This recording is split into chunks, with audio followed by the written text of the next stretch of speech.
Hello everyone, নমস্কার সবাইকে। আজকে ছিল পুরীতে আমার দ্বিতীয় দিন। আমরা যাচ্ছিলাম ব্লু ফ্ল্যাগ বিচে। রাস্তাটা দেখো আর ভিউটা জাস্ট দেখো, খুবই অসম ছিল, খুব সুন্দর হাওয়া দিচ্ছিল। রাস্তাঘাট কিন্তু ওখানে অনেক ক্লিন ছিল। আমরা বেরিয়ে পড়েছিলাম 4টের দিকে ব্লু ফ্ল্যাগ বিচে যাওয়ার জন্য।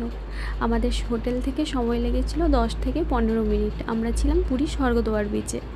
এখানে আমরা সবাই টিকিট কাটছিলাম। টিকিটের প্রাইস ছিল 30 রুপিস পার হেড। অ্যান্ড চারপাশটা দেখো কত ক্লিন এখানে। টিকিটের জন্য কিন্তু আমাদের বেশি লাইন দিতে হয়নি। আর দেখো এখান থেকে বিচটা কি সুন্দর দেখা যাচ্ছে। আর একটা কথা, এখানে যদি তোমরা স্নান করতে যাও সেটার জন্য কিন্তু টিকিটের প্রাইস আলাদা।